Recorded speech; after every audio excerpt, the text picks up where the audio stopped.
Nyeri. Very good. Good to see you. See you. Same here. Thank you, ladies. The weather is slowly changing. Yesterday was a bit hot. Yes, there's this prickly feeling I get on the skin. Yes, yes. I said, I hope I'm not developing something from inside. No, the weather is slowly changing. Yes. Okay, let's quickly go to the papers. And I'll begin with the Daily Trust newspaper. And below the masthead in the Daily Trust newspaper, we have how 20 perished in Enugu tanker fire. You find the details of how it happened and how many people have died on page 6. $6 billion Mambila project. FG Sunrise Power awaits Paris court verdict. Find the details on page 7. Why Sharia panels are generating controversy in Southwest. Details on page 59. And below the masthead, at the bottom plate of the Daily Trust newspaper, Zenith raises $350 billion in right issue public offer. Details on page 25. USSD, small business owners cry out ahead of disconnection. Details on page 60. And lawmakers demand 480 million naira from varsities to approve 2025 budget. You want to find out what the issue is? Go to page 5. And the picture story here on the Daily Trust newspaper and headlines. Boko Haram kills 22 soldiers, many civilian JTF. We neutralize over 70 terrorists. That's coming from the military. Find the details on page 4. And that's the picture story you see there. And let's quickly go to the Leadership newspaper.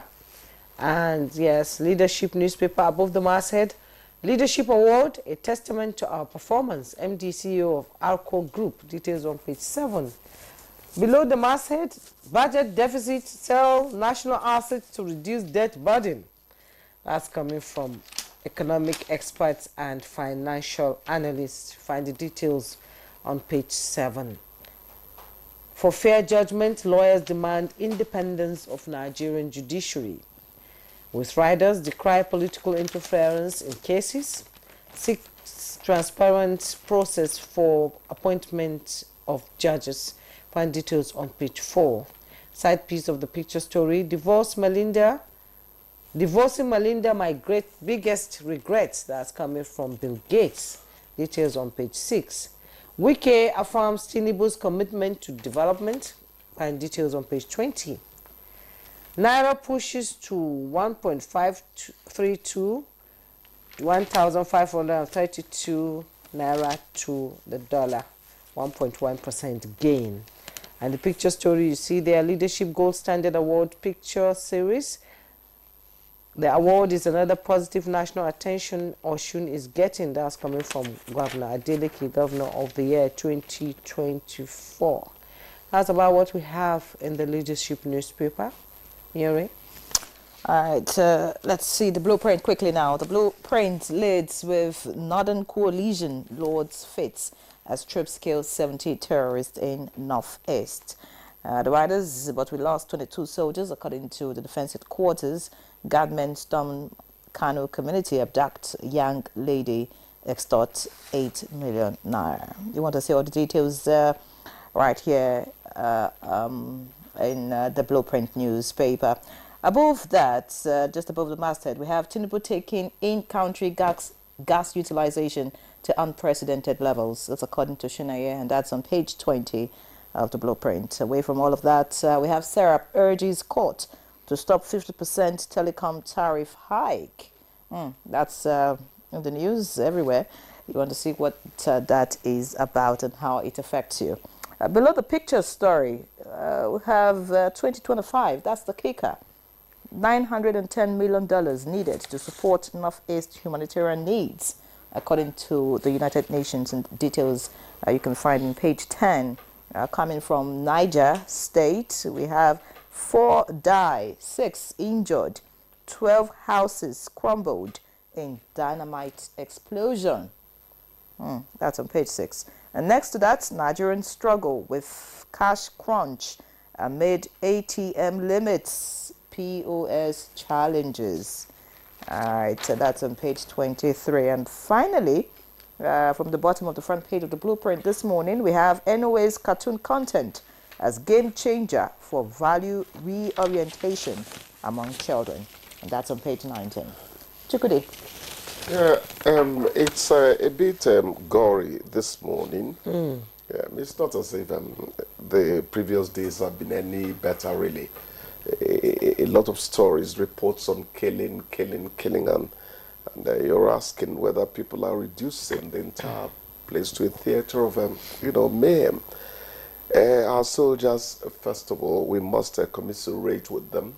Losing 22 soldiers, I think that was revised down from 27 by the defense headquarters. But losing even 5 soldiers in a situation that is not a conventional war is a bit, painful. When I read this story about Boko Haram killing about 22 soldiers, though the army was also quickly, the army also quickly let us know that 70 of these people went down under the military firepower.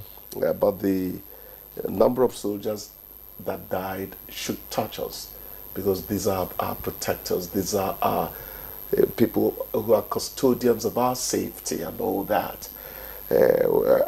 We really must say that these people should get sweet repose, I thought about an ambush initially, but reading the story further, I found out that I think the army took them head on.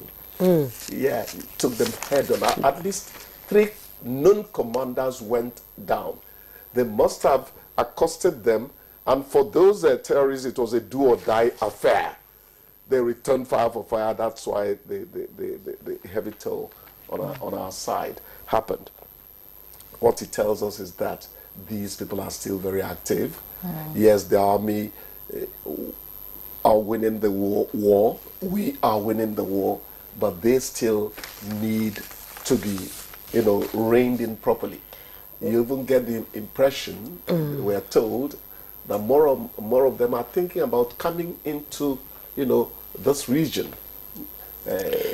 Nobody is going to give them the impression that the northeast or any part of the country is a safe haven.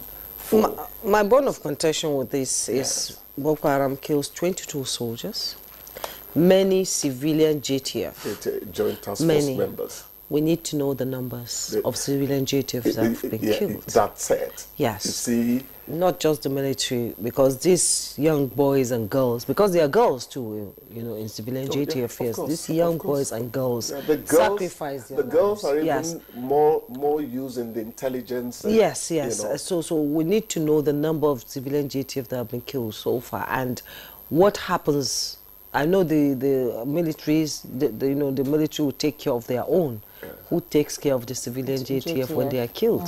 Exactly.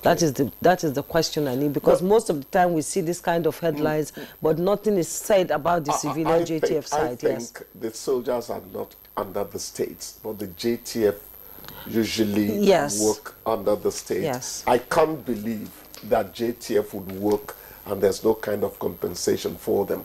But let me go back to how you started, which is a very important aspect in terms of considering this situation. 22 soldiers killed, many JTF.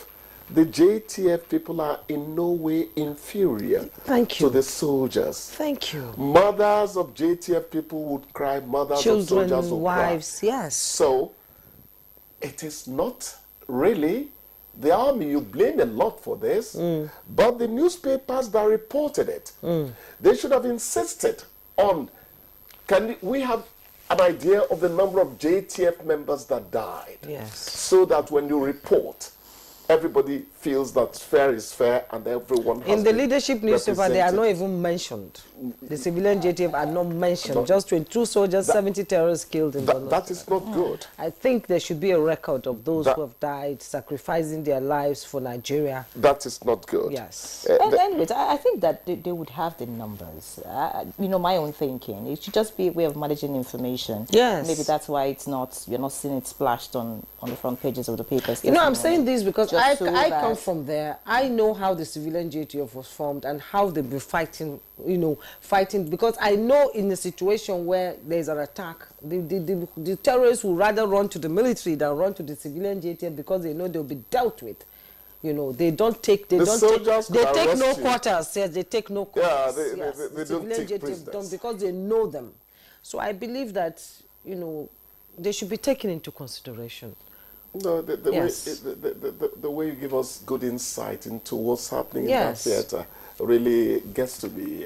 You really are journalistic about it, not just somebody who was an active participant in the environment. There's this story about 3 killed, many injured as explosion rocks in Niger mining site. I think it's mishandling rather of explosives. I think maybe dynamite went off. That is why it's not just the procurement of it that is closely guarded. It shouldn't go to the wrong hands. Handling it also is very important. Yes. Remember that Ibadan disaster the other time. Yes. So we have to be very careful with the handling of explosives. You can't do without them in mining. Well, experts are saying they should sell national assets to reduce debt burden. Sell national assets to reduce debt burden. That's coming from the budget deficit. I hope it's not a question of giving out so much food that you become hungry yourself within 1 week. who would the national assets be sold to? No, how would they account for the monies?